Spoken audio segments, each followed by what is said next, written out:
تصور کریں ایک ایسے انسان کا جو کسی بینک میں نہیں جاتا، کوئی گن استعمال نہیں کرتا اور نہ ہی کسی کمپیوٹر سسٹم کو ہیک کرتا ہے، لیکن پھر بھی وہ دنیا کا سب سے بڑا جوا یعنی لاٹری کو 14 مرتبہ لوٹ لیتا ہے۔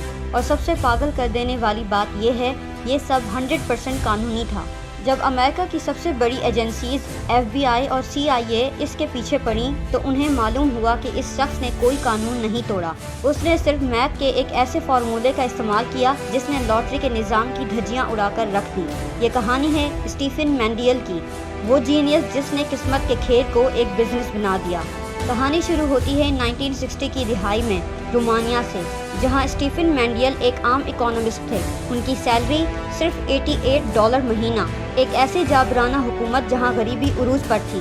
مینڈیل وہاں سے بھاگنا چاہتے تھے لیکن فرار ہونے کے لیے بہت سارے پیسوں کی ضرورت تھی۔ بینک لوٹنے کے بجائے مینڈیل نے رات کو جا کر میتھ کی کتابوں کو چھاننا شروع کیا۔ برسوں کی محنت کے بعد انہوں نے ایک ایسا الگورتھم تیار کیا جسے وہ کمبینیٹوریل کنڈنسیشن کہتے تھے۔ اس فارمولے کی مدد سے وہ لاٹری کے 6 میں سے 5 صحیح نمبرز کا اندازہ لگا سکتے تھے۔ انہوں نے اپنے دوستوں سے پیسے جمع کیے، ٹکٹس خریدے اور بوم، وہ اپنی پہلی ہی لاٹری جیت گئے۔ اس رقم سے انہوں نے حکام کو رشوت دی اور اپنے خاندان کے ساتھ رومانیہ سے فرار ہو کر آسٹریلیا پہنچ گئے۔ لیکن یہ تو صرف شروعات تھی، اصل دھماکہ تو ابھی ہونا باقی تھا۔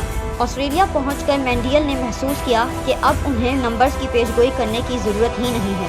انہوں نے لاٹری کا ایک ایسا لوپ ہول ڈھونڈ نکالا جو اتنا سادہ تھا کہ کوئی بھی یقین نہیں کر پا رہا تھا۔ اگر ایک لاٹری میں 1 سے 40 تک نمبرز ہیں تو اس کے کچھ ملین کمبینیشنز بنتے ہیں۔ مینڈیل کا پلان سیدھا تھا، پیش گوئی مت کرو بلکہ سارے کے سارے ٹکٹس خرید لو۔ لیکن یہ کہنا جتنا آسان تھا، کرنا اتنا ہی مشکل۔ اس کے لیے مینڈیل نے ایک ملٹری لیول کا آپریشن کھڑا کیا۔ نمبر 1، وہ ایسی لاٹری ڈھونڈتے تھے جہاں جیک پاٹ کی رقم تمام ٹکٹس خریدنے کی قیمت سے 3 گنا زیادہ ہو۔ نمبر 2، انہوں نے دنیا بھر سے ہزاروں انویسٹرز کو اپنے ساتھ ملایا تاکہ لاکھوں ڈالرز جمع کیے جا سکیں۔ نمبر 3، 1980 کی دہائی میں گھر پر ٹکٹ پرنٹ کرنا قانونی تھا۔ مینڈیل نے پورا آفس پرنٹرز اور کمپیوٹر سے بھر دیا اور لاکھوں ٹکٹس خود پرنٹ کیے۔ اس بلک بائنگ کی وجہ سے مینڈیل نے آسٹریلیا اور یورپ میں ایک کے بعد ایک 12 لاٹریاں اپنے نام کیں۔ اب سال تھا 1992۔ مینڈیل نے اپنے کیریئر کے سب سے بڑے اور آخری ہدف پر نظریں جمائیں، امریکہ کی ورجینیا اسٹیٹ لاٹری۔ یہاں جیتنے کے لیے ٹوٹل 70,59,000 ممکنہ کمبینیشنز موجود تھے اور ہر ٹکٹ کی قیمت تھی صرف $1۔ جب لاٹری کا جیک پاٹ رول اوور ہوتے ہوئے $27 ملین پر پہنچا تو مینڈیل نے بٹن دبا دیا۔ انہوں نے آسٹریلیا میں تمام 70 لاکھ ٹکٹس پرنٹ کیے اور انہیں بحری جہاز کے ذریعے امریکہ بھیجا۔ ورجینیا میں انہوں نے سینکڑوں کوریئرز کی ٹیم ہائر کی جنہوں نے گیس اسٹیشنز اور گروسری اسٹورز پر جا کر لاکھوں ٹکٹس خریدنا شروع کیے۔ لیکن عین وقت پر ایک بہت بڑا حادثہ ہو گیا۔ کچھ دکانوں پر ٹکٹس ختم ہو گئے اور کچھ دکاندار اتنے بڑے آرڈرز دیکھ کر گھبرا گئے۔ مینڈیل کی ٹیم آخری تاریخ تک 70 لاکھ میں سے صرف 64 لاکھ ٹکٹس ہی خرید سکی، یعنی 6 لاکھ کمبینیشنز غائب تھے۔ اس کا مطلب تھا کہ مینڈیل کے لاکھوں ڈالرز ڈوب سکتے تھے اور وہ جیل بھی جا سکتے تھے۔ پورا آپریشن 10% خطرے کی زد میں تھا۔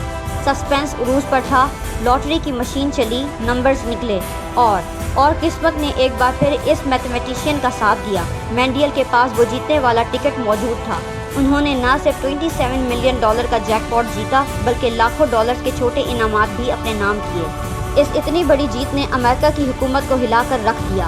FBI اور CIA نے مینڈیل پر کیسز کیے، سالوں انویسٹیگیشن کی، لیکن مینڈیل نے کوئی قانون نہیں توڑا تھا، وہ مکمل صاف نکلے۔